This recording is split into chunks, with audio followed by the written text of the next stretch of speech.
법문 들으시는 모든 분들이 재앙은 소멸하고 소원은 성취해서 부처님 전에 복 많이 지으시기를 바로 원드립니다. 제가 늘 이 자리에서 BTN 시청자 여러분들께 재앙을 축복으로 바꾸는 긍강경 해설을 벌써 여러 달째 해왔습니다. 즉 순간순간의 재앙을 순간순간의 축복으로 바꿀 수 있는 긍강경 해설을 하자. 즉 늘 부처님과 함께 함으로써 순간순간의 재앙을 순간순간의 축복으로 바꿀 수 있다라는 그러한 아주 무궁무진한 뜻이 긍강경에 담겨 있고 그 긍강경을 활용함으로써 언제 닥칠지 모르는 이런 재앙들을 다 축복으로 바꿀 수 있다고 믿었기 때문에 그런 식으로 몇 달 전부터 이제 그런 식의 긍강경 해설을 해왔습니다. 즉 순간의 재앙을 순간의 축복으로 바꾼다라는 것은 우리 앞에 닥치는 각종 난제들을 다 해결할 수 있다. 이런 뜻이 됩니다.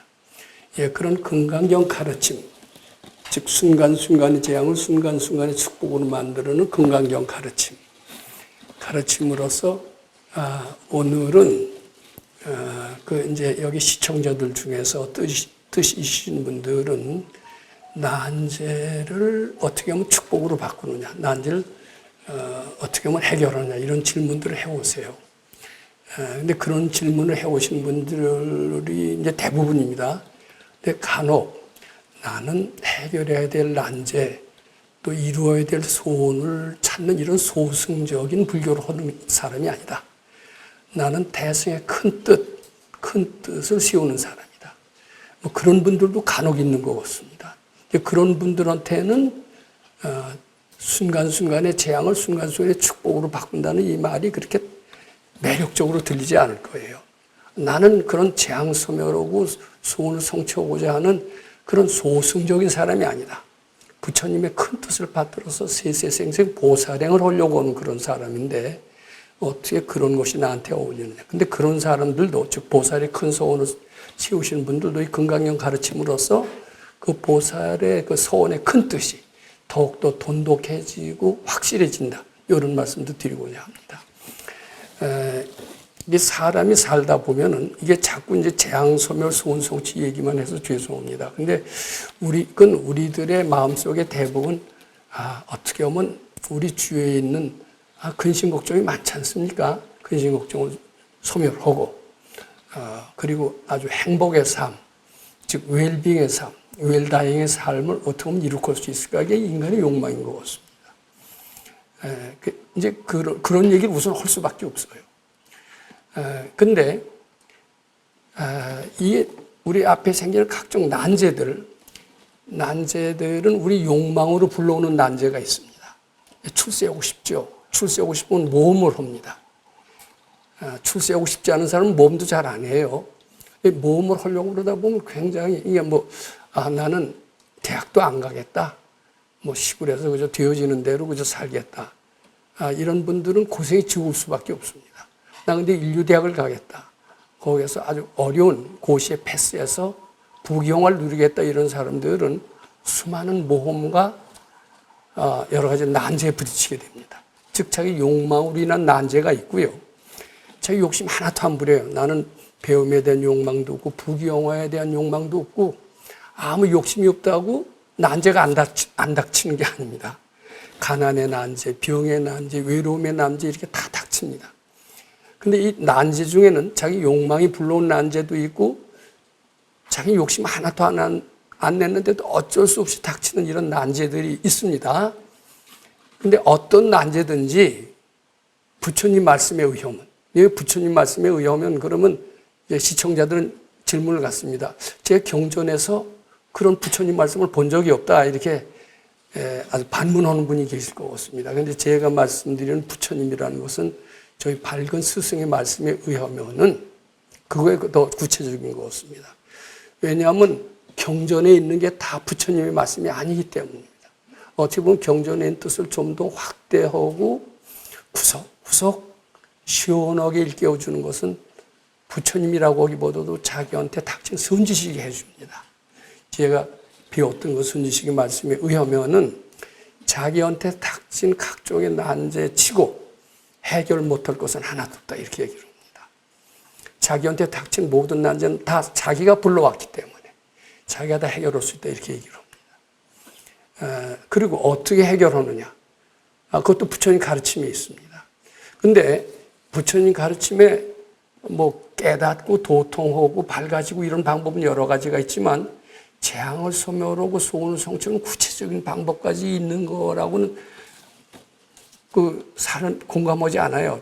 책에 써 있지만 그것은 어떤 스님이 지은 책이지 경전 자체는 그 당시 2500년 전에는 그렇게 소원을 이루고자 하는 사람들은 많지는 않았던 것 같아요. 그래서 그 사람들에 대한 구체적인 답변을 잘 안 했기 때문에 재앙 소멸 소원 성취에 대한 구체적인 방법을 팔만대장경에서 찾는다는 것은 쉽지 않습니다. 근데 이제 그것을 이제 대개 약칭으로 해서 8정도라고 얘기를 합니다. 8정도. 8정도 많이 들어보셨을 거예요. 자, 우선 정견 이렇게 시작합니다. 정사유. 네, 우선 뭐 정어, 정업 이렇게 쭉 나갑니다. 근데 사실 요것을 해석을 잘하고 실천만 한다면은 모든 재앙은 소멸하고 모든 소원은 성취였다고 믿습니다. 근데 이 8정도 해석하고 실천한다고 일러주는 것은 보통 사람들이 일러주지 못해요. 밝은 선지식이 아니면 일러주지 못합니다. 근데 그건 밝은 선지식이 없어요. 그래서 이 정도, 8정도 갖고선 다 재앙이 소멸되고 소원이 성취된다 이런 것은 너무 추상적이고 그런 것을 실제로 답은 그렇게 해요. 근데 그것을 구체적으로 해서 어떻게 정견을 내서 재앙을 소멸하냐 이렇게 얘기해 주시는 분은 없습니다. 근데 저는 얘기했지만 밝은 스승을 일찍이 만나서 수도를 했는데 그분은 그렇게 얘기하십니다. 금강경에 각종 재앙을 소멸하고 소원을 성취하는 법이 다 들어있다 얘기를 합니다. 그래서 제가 배운 밝은 스승한테 배운 금강경 속에 나오는 각종 재앙을 소멸하고 소원 성취하는 방법을 무슨 말씀드리고자 합니다. 재앙을 소멸한다는 것은 다시 말해서 난제를 해결한다는 겁니다. 아마 우리가 지금 방송을 보면 증문즉설, 난제에 대한 질의응답 이런 코너들이 나옵니다. 근데 이게 오래가지 못해요. 왜 오래가지 못하냐면 부처님의 말씀, 밝은이의 말씀에 의존해서 난제 해결을 풀지 않았기 때문이라고 합니다. 자기 생각으로 또는 심리학자들의 말을 빌어서 재앙을 소멸하고 소원 성취하는 것은 불확실한 진리에 입각해서 했기 때문에 그것이 영원한 난제 해결이나 소원 성취 방법이 되지 못하는 겁니다. 전 영원의 진리의 보고인 금강경의 가르침을 통해서 재앙을 소멸하고 소원을 성취하는 방법이 무엇인가? 저는 그것을 들었고 부분적으로 실천해서 체험했기 때문에 제가 이 자리에 서서 말씀을 드릴 수 있다. 이렇게 말씀을 드립니다. 우선 어떻게 하면은 재앙을 소멸하고 소원을 성취하느냐? 우리 밝은 스승께서는 이렇게 합니다. 너희들이 부처님 마음이 한번 돼봐라. 부처님 마음이 된다면 부처님 앞에는 재앙이 있겠느냐 없겠느냐. 재앙이 존재할 수 있습니다. 재앙이 재앙으로 보이지는 않을 겁니다. 또 부처님은 전지전능하시기 때문에 한마디에 모든 소원을 이룹니다. 그렇기 때문에 부처님 마음만 된다면 모든 재앙은 쉽게 소멸이 되고 모든 소원은 쉽게 이루어진다. 이렇게 얘기를 하십니다. 근데 부처님 마음이 되는 것이 어디 있단 말이요? 우리가 또 이렇게 반문하게 되기 쉽습니다. 그럼 우리 스승께서는 그렇게 얘기합니다. 금강경 3번을 봐라. 무슨 생각이든지 부처님한테 바치라 이렇게 써 있다. 무슨 생각이든지 부처님께 바치는 순간 우리는 부처님 마음이 된다. 우리는 부처님과 하나가 된다. 그리고 또 발견이는 계속해서 말씀하십니다. 금강경 4번을 봐라.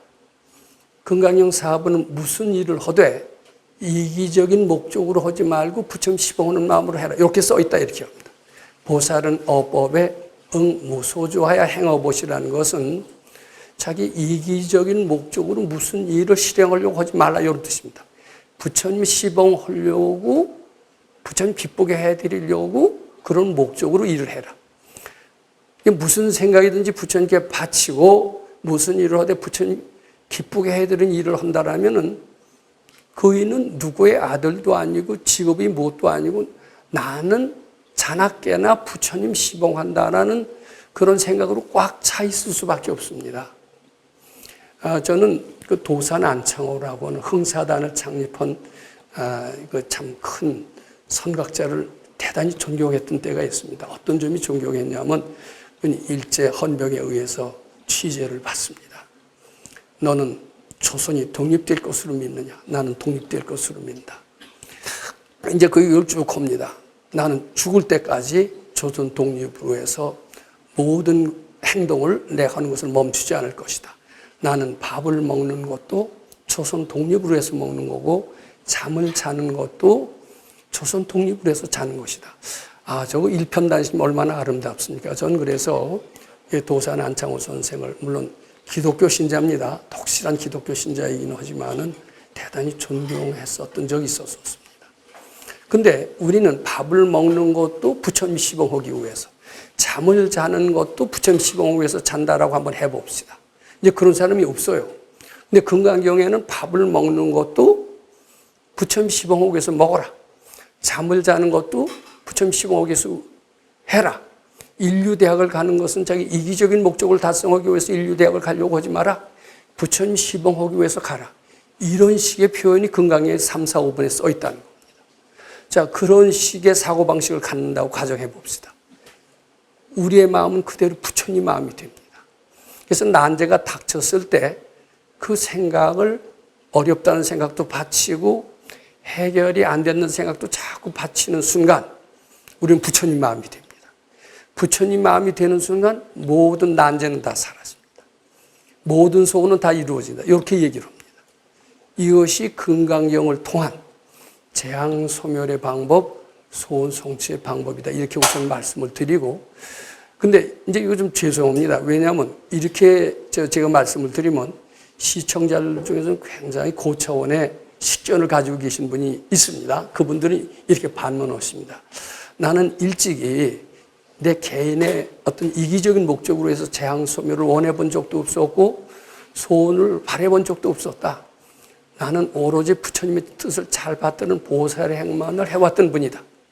그런 사람한테 재앙소멸 소원 성취만 한다는 것은 너무 마땅치가 않다. 이렇게 하는 사람들도 좀 있을 것 같아요. 그런 분들은 금강경이 어떻게 적용이 되느냐면 금강경을 통해서 재앙소멸 소원 성취가 되는 게 아니라 너의 보살의 큰 뜻을 더욱 돈독히 하고 더욱 튼튼하게 해서 보살의 훌륭하게 실천하게 하는 그런 내용도 금강경에 있다. 아마 이렇게 발견이는 얘기하실 것 같습니다. 자, 제가 이렇게 해서 오늘 제 금강경 해설자입니다. 이제 어느 때부터 제가 갑자기 난제 해설자로 이제 바뀌었어요. 근데 그럼 금강경 해설과 난제 해답이 무슨 상관이 있느냐?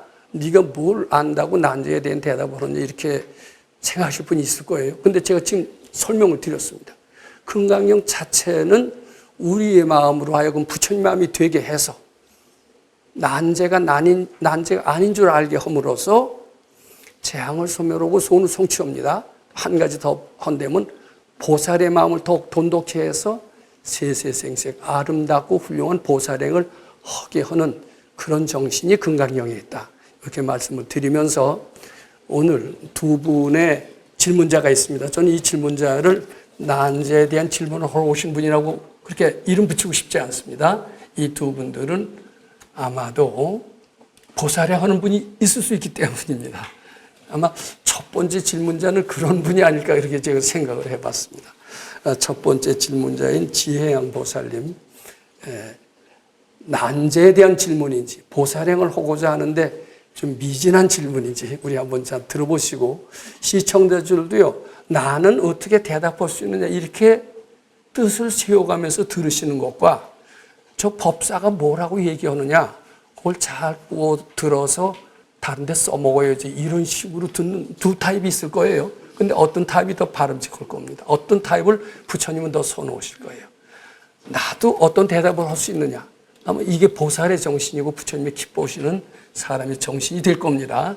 예, 그런 마음을 가지시고 들어주시기 바랍니다. 첫 번째 지혜양 보살님 질문해 주시기 바랍니다.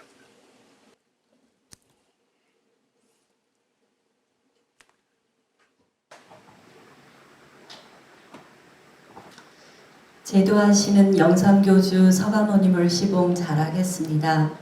용화교주 미륵존 여랩을 공경을 이 질의응답 들으시는 모든 분들이 세세생생 선지식 모시고 금강경 공부 잘 하셔서 부처님 전에 복 많이 지으시길 발언드립니다. 질의할 수 있는 기회를 주심에 깊이 감사드리며 저희 모두의 부처님이신 선지식님께 공경하는 마음 담아 예배 올립니다. 2021년 6월 어려운 일을 만나 절에 다니는 지인에게 기도법을 물어 난생 처음 108배 하는 100일 기도를 해보았습니다. 여름에 시작한 기도를 끝내니 가을이 되어 있었고 이후 알 수 없는 편안함에 계속 이어가고 싶어서 평생 마음 붙일 절을 찾아 여러 곳을 가보았습니다. 통도사, 범어사, 운문사, 남해 보리암, 단양 구인사까지 가는 절마다 산세 좋고 마음이 편안해졌지만 능력 있는 사람이 되어 돈을 만들어서 좋은 일을 많이 하고 싶은데 이렇게 계속 절만 다닐 수는 없는데 하며 갈증을 느끼던 중 유튜브로 선지식님의 희호하신 법문을 보게 된 순간 저는 정말 신세계를 만난 것만 같았습니다. 제 앞에 금강경이라는 고향으로 가는 문이 열려 있었습니다. 바치는 법을 실천하여 건강한 사회인이 되게 하시는 금강경 수행법이 무척 인상적이었고 바로 믿고 하게 되었습니다. 들어도 법문마다 반복되는 친절하신 해설과 스승에 대한 절대 공경심에 절로 고개가 숙여졌습니다. 눈물이 흘렀습니다. 금강경 독송본을 사고 싶어 가는 절마다 찾아보았지만 마음에 드는 책이 없었는데 2022년 7월 3일 택배로 받은 금강경 독송본은 첫눈에 제가 찾던 책임을 확실히 알았고 가슴에 안고 부처님 감사합니다만 계속하였습니다.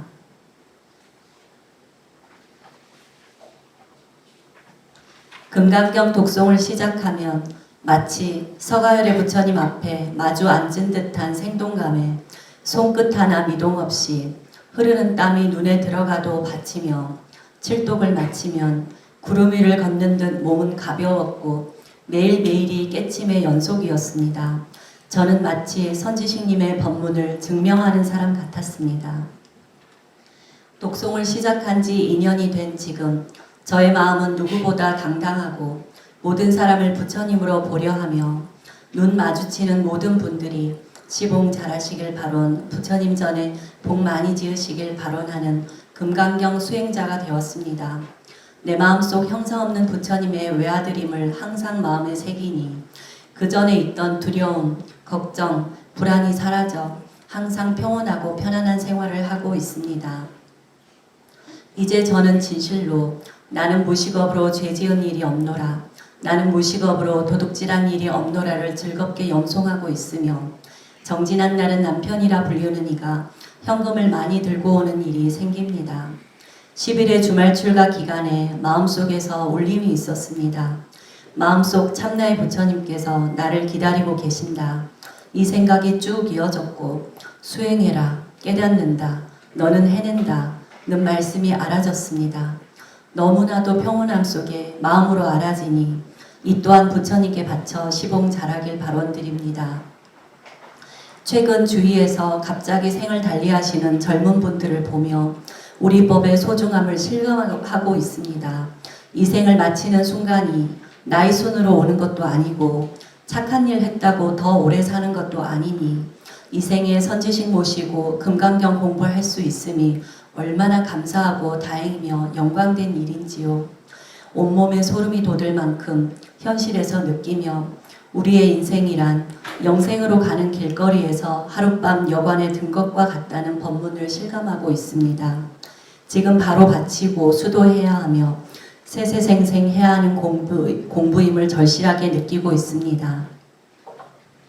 이러한 공부를 올바르게 실천할 수 있도록 주말 출가로 이끌어주시는 선지식님에 대한 깊은 감사함과 공경심에 선지식님의 건강을 위해 모든 순간 원을 세우고자 하는 이 마음도 부처님께 바칩니다. 평소에 부지런히 수도하는 목적이 죽을 때 부처님 할 수 있게 하기 위함이라시던 법문도 실감합니다. 멀게만 느껴지던 죽음이 언제든 올 수 있음을 느끼니 잠도 착각이요 죽음도 착각임을 알게 하시는 금강경 공부가 더욱 감사하고 절대로 믿게 됩니다. 이러한 좋은 공부를 선지식님 곁에서 49일, 100일, 1000일 출가하고 하시고 계시는 도반님들이 더욱 빛나 보이고 존경의 마음으로 뵙게 됩니다. 그럼 공부하며 궁금했던 내용을 선지식님께 공경심으로 질의 올립니다. 질의 1. 선지식 만나기 전에 공부는 모두 헛공부라는 달마대사의 말씀을 실감합니다. 이러한 정법을 알려주시는 선지식님의 건강을 위해 모든 순간 원세우고 싶은 마음을 탐심 없이 어떻게 바치고 공부하는 것이 올바른 방법인지요. 질의 2. 선지식님, 저는 금강경의 모든 분이 다 즐겁고 좋지만 유독 알아지거나 깨닫게 되는 부분이 14분이 특히 그렇고 18분은 서가열의 부처님의 마음이 깊이 느껴져 공경심이 무척 올라옵니다. 앞으로 어떠한 마음으로 독송에 임하는 것이 알게 되었다는 마음 없이 감사드리는 마음으로 읽을 수 있는 것인지요. 질의 3. 금강경을 만나기 전에는 책을 읽는 것을 좋아하여 매일 책 읽기를 즐겼습니다. 그중 어느 초등학교 교사셨던 이오덕 선생님이라 불리시는 분의 글에서 따뜻함이 느껴져 다시 태어나면 이런 남편을 만나고 싶다는 마음을 세운 적이 있는데 지금 어떻게 바쳐야 소멸할 수 있을지요. 선지식님의 고견을 청하옵니다. 선지식님의 은혜에 깊이 감사드립니다.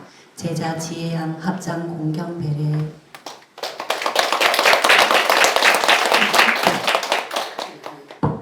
제가 이제 쭉 금강경 해설을 하다가 언제부터면 하도 난제들이 많고 상담하시는 분들이 많기 때문에 그 난제에 대한 질의응답의 시간을 따로 만들어서 이제 이 금강경 해설 시간에 제가 포함을 시켰습니다. 그것은 어떻게 보면 금강경의 실천 과정을 나타내는 것이 돼서 그런 난제에 대한 질의응답이 꼭 필요하다고 봤기 때문입니다. 그래서 대개 이렇게 질문 오신 분은 힘듭니다. 어렵습니다. 못 살겠습니다. 어떻게 사는 길이 무엇입니까? 이런 식의 질문이 많았고 저는 그런 답변을 하고 또 답변을 했을 때 실천을 해서 굉장히 성과가 있을 때 그것을 무척 보람으로 느꼈던 적이 있습니다. 근데 지금 이 지혜양 보살님은요, 지금 들으신 것처럼 난 못 살겠다, 힘들다, 뭐 좋은 방법이 있느냐 이런 그런 사정하고 매달리는 게 하나도 없어요. 우선 아주 나한테는 본래 그런 일이 있는 사람이 아니다 하고 왜 그런 대답을 하려고 준비한 사람을 좀 무색하게 만드는 것 같습니다. 이분은 고생을 안 해본 사람인지 또는 뭘 모르는 사람인지 보통 불자하고는 약간 좀 다른 것 같아요. 그런 느낌을 저는 많이 받습니다. 아마 확실히 다른 것 같아요. 그래서 여기 이제 처음부터 이런 표현을 나오잖아요. 세세생생 전지식 모시고 금강경 공부 잘해서 부처님 전에 복 많이 지으시길 바람드립니다. 이제 이렇게 얘기를 하는데 저도 오늘 처음에 얘기할 때 뭐라고 그러냐면 이 법문 들으신 모든 분들이 재앙을 소멸하고 소원을 성취해서 이렇게 부처님 시봉 잘하길 바라는 이런 걸로 시작을 했습니다. 왜냐하면 재앙을 소멸하고 원하는 분이 너무나 많았어요. 또 소원 성취하는 분이 너무나 많았어요. 그것에 대한 뜨거운 불을 끄게 해주는 좋은 발언의 말씀을 드려야 될 것 같아서 처음 시작부터가 재앙은 소멸하고 소원은 성취해서부터 했습니다. 근데 이미 보살님은 제가 그런 발언이 좀 무색한 것 같아요. 약간 무한하게 만드시는 것 같은 느낌이 없지 않습니다. 근데 또 한편으로는 이렇게 그런 개인적인 사실 재앙 소멸 소원 성취라는 그 말 속에는 상당히 이기심이 담겨 있습니다. 근데 이제 이분은 이기심이라는 표현이 여기 거의 찾아볼 수가 없어요. 세세생생 선지식 모시고 부처님 시봉 잘하길 바로. 이건 보살의 소원의 정신이고 대승의 정신이지 어떤 이기심을 찾아볼 수가 없기 때문에 제가 준비해 왔다가도 좀 답변의 방향을 다른 쪽으로 돌려야 될 것 같은 느낌이 많이 듭니다. 근데 이제 이분이 얼마나 마음이 평화롭고 난제라는 것을 별로 체험해 보지 않았다는 것을 이 글 속에서 느낄 수가 있습니다. 이제 어떻게 잘 아마 유인물을 갖추고 계시질 않기 때문에 빨리 읽었기 때문에 무슨 말씀을 하셨는지 아마 잘 모르신 분들도 있을 거예요. 근데 이제 이분은 이제 처음에 아마 울산이 아마 저 대기신 모양인데 그 근처에 범어산이 통도산이 큰 절이 많죠. 그런 절을 댕기면서 마음의 평화를 얻었던 것 같아요. 근데 평화가 내가 다 목적이 아니다. 여기 이런 표현이 나옵니다. 나는 돈도 벌어서 좋은 일도 하고 싶다. 즉 인재가 돼서 지혜와 능력을 키우고 싶은데 보통 절에서는 인재가 되고 즉 지혜와 능력을 키우는 것을 안 가르쳐준다. 즉 어떻게 보면 재앙소멸 소운성취만 가르쳐준다. 그게 좀 못마땅했다. 이제 이렇게 갖고서는 그 갈증을 해소하기 위해서 이제 새로운 가르침, 선지식을 만나는 가르침을 아마 갈구해 오시다가 이제 우리 금강경 가르침을 만났는데 만나는 순간마다 이제 이렇게 표현을 쓰셨어요. 금강경을 시작하면 마치 서가열의 부처님 앞에서 마주 앉는 듯한 생동감에 손끝 하나 미동 없이 흐르는 땀이 눈에 들어가도 받치며 칠독을 마치면 구름 위를 걷는 듯 몸은 가벼우고 매일매일이 깨침의 연속이었습니다. 저는 마치 선지식님의 법문을 증명하는 사람 같았습니다. 근데 이게 그런가 하는 분은 아마 드물 겁니다. 경을 읽어본 분들은 되게 이런 표현을 처음부터 쓰신 분이 적어요. 야, 경 1독도 어려운데 7독은 얼마나 어려운 줄 아느냐. 그죠?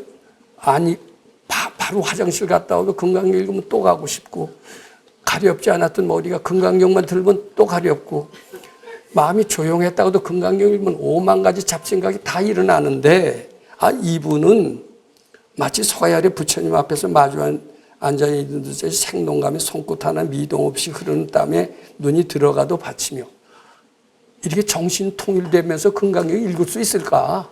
말이 안 된다. 이렇게 생각하신 분이 대단히 많습니다. 저도 그랬던 것 같습니다. 근데 이분은 틀리잖아요. 이분은 어려움이라는 게 뭔지 모르는 사람 같이 보이기도 합니다. 금강경이 항상 즐겁게 읽지 읽기 싫고 졸리고 이런 것은 나한테는 존재하지 않는다. 뭐 이런 분 것이 느껴집니다. 이제 그걸 이제 더 보세요. 독성을 시작한 지 2년이 된 지금 저의 마음은 누구보다 당당하고 모든 사람이 부처님처럼 보려 하며 눈 마주치는 모든 분들이 시봉자라기를 바론 부처님 전에 복 많이 지으시길 바론하는 금강경 수행자가 되었습니다. 자, 2년 만에 이렇게 되면 대단한 거예요. 아니에요? 이렇게 되면 이 자리에 서 있는 사람이 좀 약간 얼굴이 붉어질 듯 말 듯 합니다.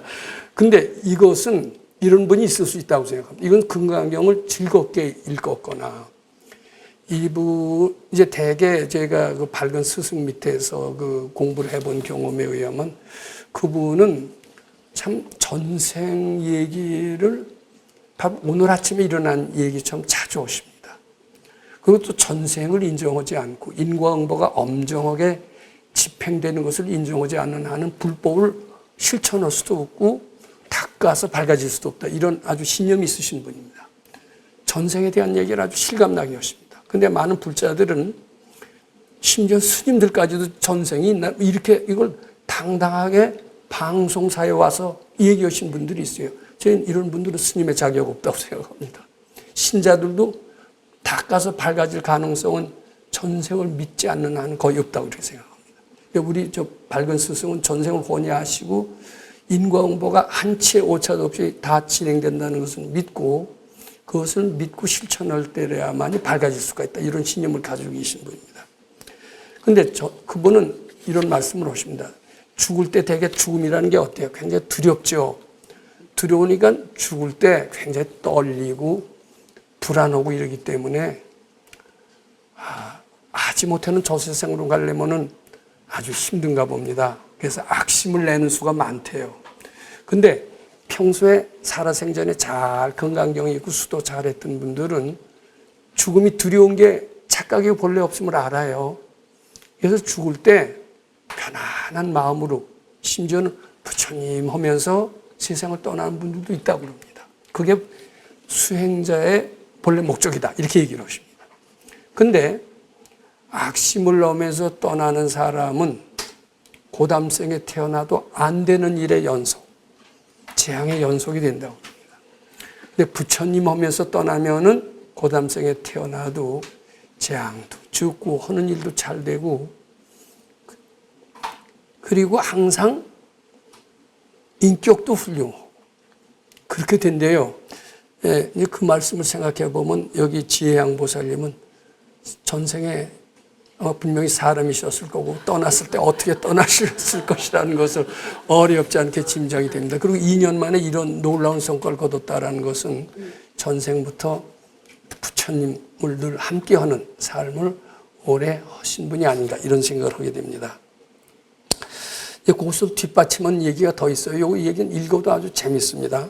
내 마음속엔 형상 없는 부처님의 외아들임을 항상 새기니 그 전에 있던 두려움, 걱정, 불안이 사라져 항상 편안하고 편안한 생활을 하고 있습니다.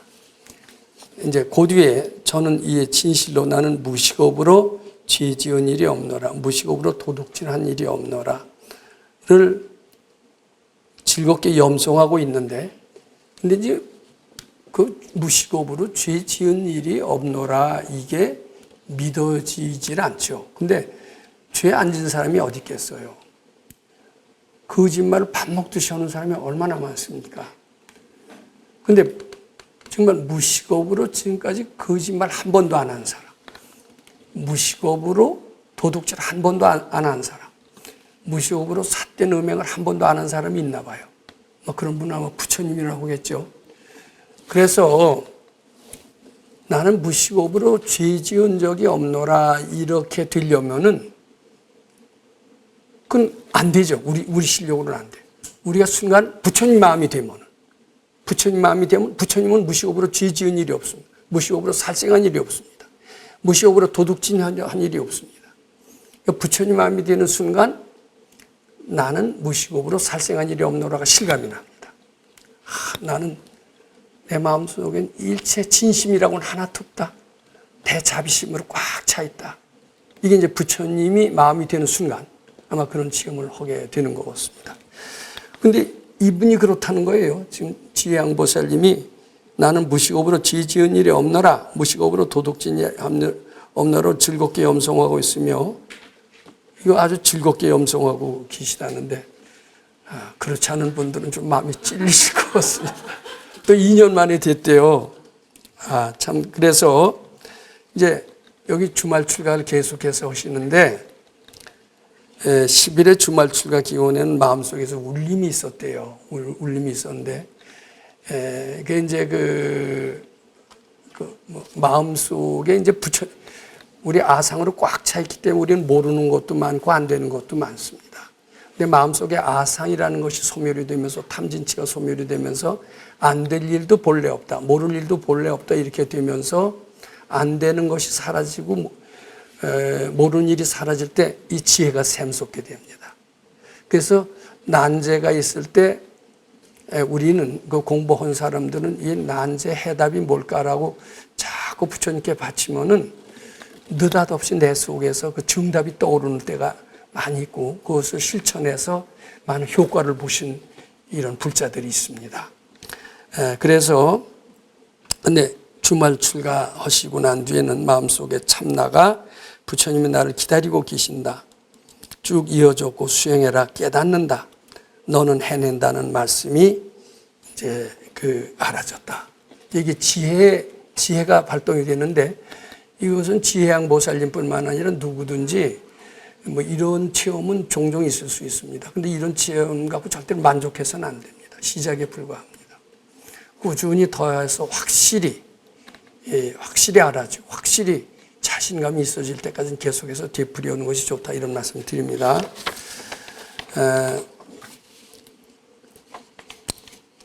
자, 그래서 이제 이렇게 아주 공부를 즐겁게 하고 시간 가는 줄 모른다고 그럽니다. 이게 전생부터 잘 닦기 전에는 되게 이렇게 안 돼요. 뭐 아주 적은 사람은 이 말이 맞아. 금강경 정말 맞아. 금강경에 무량무변 공동이 있다는데 정말 맞아. 보따리 싸고 관둔 사람이 너무나 많은데, 야, 그 사람들도 생각이 있으니까 보따리 쌌겠지. 이게 안 되는 사람의 눈에는 그런 것만 띕니다. 그리고 보따리 쌀 땐 말도 타고 이렇게 됩니다. 근데 이분은 그런 거 하나도 없어요. 아, 제가 좀 부러울 지경입니다. 근데 이렇게 되면 아마 뭐가 되실 것 같아요. 그리고 참 아주 이분은 이러니까요. 뭐 남편이 돈을 잔뜩 싸갖고 온다고 그러지만 남편이 남편으로 보일 것 같지가 않습니다. 자기 집이 자기 집으로 보일 것 같지가 않습니다. 외래 법당에 오면 이게 내 집이거니 뭐 이런 생각이 많이 드시지 않을까 그런 생각을 합니다. 또 그런 말씀을 하시는 것도 또 들은 적이 있습니다. 그래서 이분은 개인적인 이거 늦게 하다 보면 어떤 이기심도 없는 사람인 것 같고 저 바늘로 찔러도 피도 잘 안 날 것 같은 사람 같지 않잖아요. 그리고 화도 잘 안 낼 것 같죠. 잘난 척도 안 할 것 같죠. 그리고 오롯이 마음속에 뭐가 있느냐면 부처님 시봉해 놨다는 마음으로 꽉 차 있는 것 같은 느낌이 좀 들어요, 안 들어요? 좀 들죠. 저도 그런 거 들어요. 근데 역시 질문을 봤더니 질문도 그런 거예요. 질문 3가지를 하셨는데 이제 질문을 하나하나 좀 검토를 해보도록 하겠습니다. 첫 번째 질문이 뭐냐면은 이건 난제를 어떻게 해결하겠느냐. 난제 좀 풀어주십시오. 저 지금 재앙이 닥쳤습니다. 미치겠습니다. 사는 방법을 알려주십시오. 이런 하고는 차원이 좀 틀려요. 난 부처님 잘 모시고 싶은데 어떻게 하면 더 잘 모시겠습니까? 해요. 그러니까 보통 사람들의 매달리는 식하고는 얼마나 상당히 틀린 걸 느낄 수 있죠. 근데 금강경은 난제에 대한 해답뿐만 아니라 이렇게 부처님 시봉을 더 잘하고자 하는 그 사람에 대한 해답도 충분히 제시하고 있다. 이렇게 말씀드리고자 합니다. 그래서 이제 뭐 질문이 첫 번째인데 선지식 만나기 전에 공부는 모두 헛공부라는 달마대사의 말씀을 실감합니다. 달마대사가 그랬어요. 근데 저도 보니까요. 저도 참 일찍이 저는 불교를 좋아했습니다. 대학생 때부터 되게 불교 좋아하는 사고가 드뭅니다. 저는 대학 들어가자마자 대학 입시에 기쁨은 뒤로 제키고 절간부터 나갔습니다. 근데 그때부터 불교에 빠지기 시작을 했어요. 그리고 대학 4년 내내 학교 공부보다도 절 공부를 더 많이 한 것이 아마 사실인 것 같습니다. 저는 불교에 대해서는 어떤 스님보다 더 못지않다 이렇게 생각을 했던 때도 여러 번 있었습니다. 근데 나중에 선지식을 만났더니 대학 4학년 때 그렇게 열심히 했던 게 다 가짜더라고요. 선지식 만나고 나서 새로 태어난 것 같았어요. 그래서 전 달마대에서 이 말이 맞습니다. 제 학생 때 이렇게 철저히 기울고 스님 못지않게 기울을 잘 지키고 참 모범생인 소리를 들었고 그렇게 했지만은 불교를 한 게 아니었던 겁니다. 만찬 꽝이었어요. 이 선지식 만난 게 일체유심조라는 걸 깨닫고 내가 정말 내 속에 모든 진리가 부족해 있다. 이걸 깨닫게 되면서 저 새로 태어나게 됐는데 이제 이런 정법을 일러주시는 선지식님의 건강에 모든 순간 원을 세우고 싶은 마음이 나는 거예요. 근데 이 생각이 나도 까딱하다 이 생각 나는 게 탐심인가 아닌가 걱정이 돼요. 그냥 탐심 없이 어떻게 원을 세우느냐 이런 얘기입니다. 이게 보통 재앙소멸 소원송취의 질문과는 격이 좀 다르죠. 이것은 보통 중생들의 소원이 아니라 보살의 소원이라고 저는 이게 생각을 합니다. 자, 그래서 이 보살의 소원이 뭔가를 제가 공부한 적이 있어요. 근데 보살 중에서 최고 보살님이 보현보살이라고 합니다. 보현보살의 10대 원이라는 게 있어요.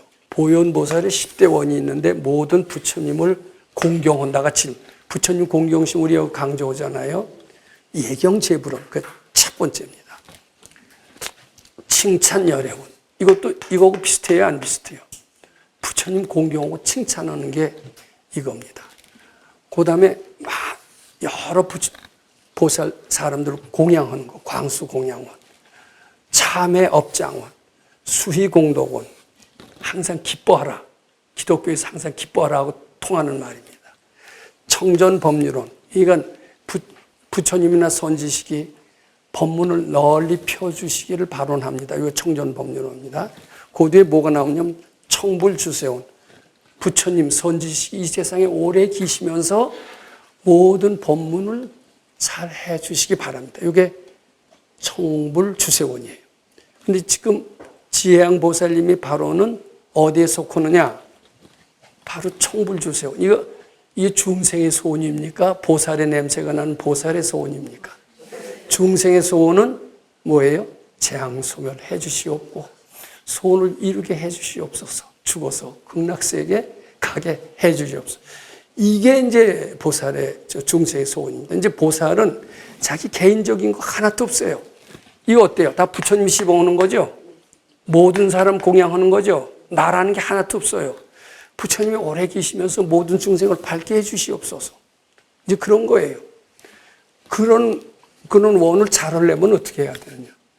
더 잘하려고 하시지 말고, 선지식 오래오래 몸 건강히 이 세상에 오래 계시면서 건강한 몸으로 밝은 법 잘 피셔서 부처님 시봉 잘하길 바라는, 그렇게 하루에 한 100번씩만 잘 해보시기 바랍니다. 그 다음에 이제 두 번째 질의입니다.